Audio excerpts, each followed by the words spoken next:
En esta pequeña presentación vamos a sintetizar qué significa la contratación, que es el precio que se pacta, y luego la ejecución de la obra pública. Empecemos. Cuando se contrata la obra pública, el precio se puede fijar con tres posibilidades: coste y costas, ajuste alzado o precio unitario, que es el que nos va a interesar más porque es el de esta obra. Coste y costas es similar cuando uno le va pagando los materiales, por ejemplo, a un albañil que hace una obra, y al albañil le paga un porcentaje de los materiales. Generalmente, cuando uno hace una obra chica o una instalación, el que va a cobrar siempre es un porcentaje de lo que hacen. Si instala un aire acondicionado, un porcentaje del valor, así. Coste y costas. O sea, se da un plazo, bueno, se paga el costo de los materiales y el porcentaje que corresponde a la mano de obra. Ajuste alzado, en cambio, es cuando uno contrata por el precio total de la obra. Bueno, el arquitecto dice, bueno, te cobro tanto por arreglarte toda la casa, y detalla, por supuesto, los ítems que va a realizar en esa casa, ¿no es cierto? Pero se pacta el precio entero. En la obra pública, este sistema no se usa porque es muy costoso por el riesgo, porque como el contratista asume de que la obra la va a terminar y si se le pasa algo, el riesgo lo asume él, ese riesgo se cobra. Y además, como se sabe bastante lo que se va a hacer de la obra, solamente se usa para obras crema o bacheo y repavimentación. También se usa para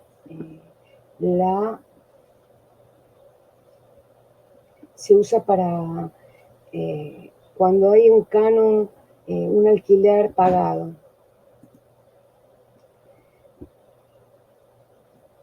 Y ahora vamos a la tercera forma de fijar el precio, que es el costo unitario.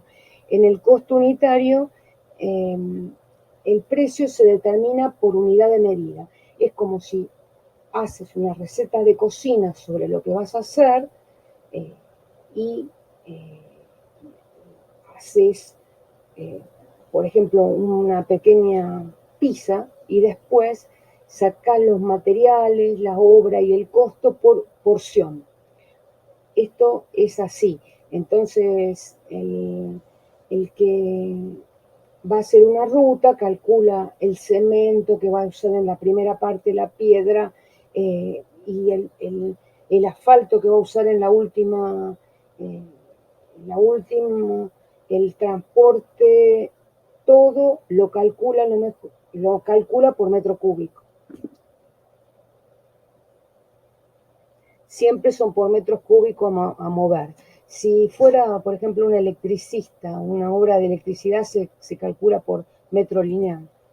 En la mano de obra, para calcular la hora, se basa en el convenio WUCRA, que se fija, lo fija el gremio. Ese es como si fuera el precio que se tiene que pagar por mínimo a un trabajador en una zona, pero se ajusta porque la empresa no solamente paga lo que dice la WOCRA, sino que tiene que pagar los días francos, los no laborables, tiene que pagar sobre ese jornal, paga el aporte patronal, y también posteriormente va a pagar el aguinaldo. Va a pagar el aguinaldo.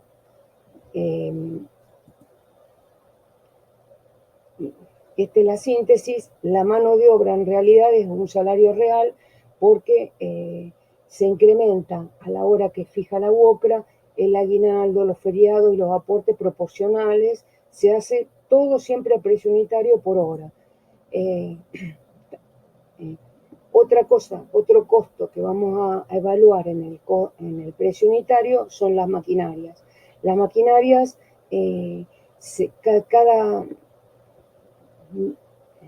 hago una lista de las máquinas que voy a utilizar, se sabe el precio, el valor nuevo de la máquina, ese es el valor que se pone, y lo que se cobra es el desgaste, la amortización, que tiene que ver cuánto va a durar la vida útil de esa máquina y cuánto de esa vida útil la voy a emplear en esta obra, esas horas. Después, los combustibles y los repuestos que voy a utilizar de acuerdo a la potencia de la máquina para calcular los combustibles. Y además, en este precio de las máquinas voy a incluir la hora del que conduce la máquina, que es el maquinista. Síntesis. Para calcular el costo horario de la maquinaria, se usó el valor de la máquina nueva y con ese valor de base, un porcentaje da el desgaste y otro lo que usa la máquina, que es el combustible, los repuestos, que se calculan también por un porcentaje establecido por libros, y también la hora del maquinista. Y ahora vamos a calcular el precio unitario. Yo ya calculé el precio hora de la mano de obra. Calculé el precio hora de la maquinaria. Entonces, sumo estos dos valores y me da el costo horario. ¿Cuánto me cuesta una hora usando esta cuadrilla de 5 operarios? Si se fijan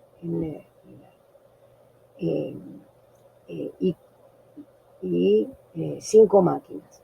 Entonces, acá está la lista de máquinas, la lista de empleados, el horario por mano de obra, el horario por maquinaria, la sumo. Eso es el costo horario. Ahora,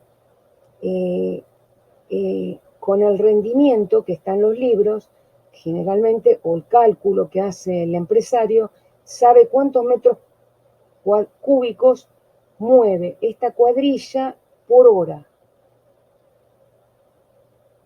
Importante, rendimiento son los metros cúbicos que hace esta cuadrilla por hora. Entonces, si divide el costo de la hora, que está en pesos por hora, dividido el rendimiento, que son los metros cúbicos por hora, logramos el costo unitario. El costo unitario es el precio por metro cúbico de costo. Claro, ustedes dirán en dónde se ve reflejado lo que gana el empresario y el mantenimiento de la empresa, porque tiene que mantener los ingenieros, los empleados administrativos, los alquileres, los impuestos que tienen los locales. Todo eso se refleja en un número que multiplica al costo unitario.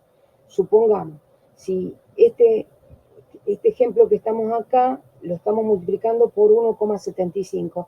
Eso quiere decir que el 75% se le agrega al costo unitario para incorporar el beneficio del contratista y los gastos de las empresas.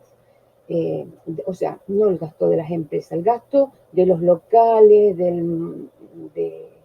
tiene que mantener el campamento, tiene que mantener muchísimas cosas y gastos que no están contemplados en los que calculamos antes.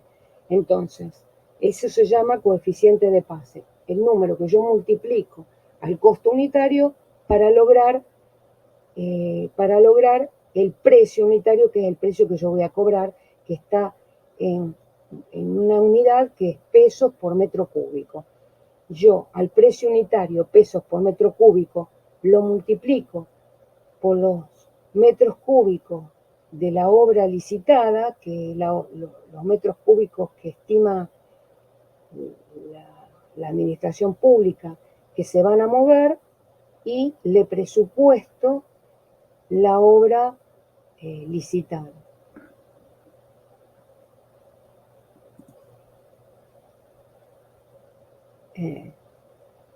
Bueno, ahora la segunda parte del video es una breve introducción a ciertas palabras que se usan en la obra pública una vez que ya está la obra pública, o sea, esto es cómo se va creando la obra pública. Bueno, antes de la obra, la licitación. La administración hace el pliego, que lo hacen sus ingenieros, y pone un precio estimado. Lo publica en el boletín oficial, el empresario lo lee, compra el pliego, que es lo que se quiere hacer, el precio estimado y el plazo, hace una oferta en sobre, y la administración luego abre todos los sobres que se presentaron y adjudica al sobre más barato. Es importante saber que cuando se compra el pliego,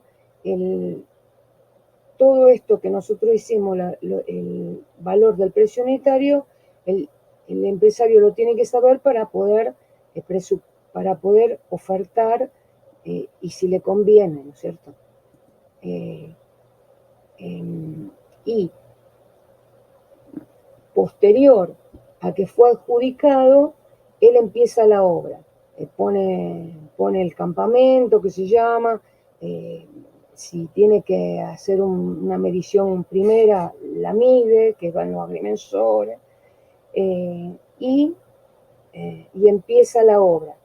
Van un porcentaje de avance de obra, y cuando construye un porcentaje, pide que venga un inspector, lo inspeccionan, lo certifican, y con el certificado ella tiene puede cobrar lo que hizo, que es por metros cúbicos. Por eso es tan importante el precio unitario, porque él va certificando por los metros cúbicos que va moviendo. Si termina la obra y movió menos, él cobra solamente lo que movió, porque cuando hicieron el primer cálculo, que es estimado, no es un cálculo justamente estimado. Y si hizo un poco de más, también cobra por lo más que movió. Por eso este tipo de precio unitario le da mejor valor, porque se mide exactamente por lo que se hace. Y el certificado le da al constructor justamente una certificación de que hizo ese tramo de obra, y lo puede pagar. En el caso generalmente de estas obras, la certificación la hizo son obras por convenio, entonces la certificación la hace la provincia, y el pago lo realiza el Estado por medio del fondo público del Estado. Se pagan las obras, y hubo varias etapas, en algunas etapas lo pagó directamente Vialidad Nacional. Fin del precio unitario.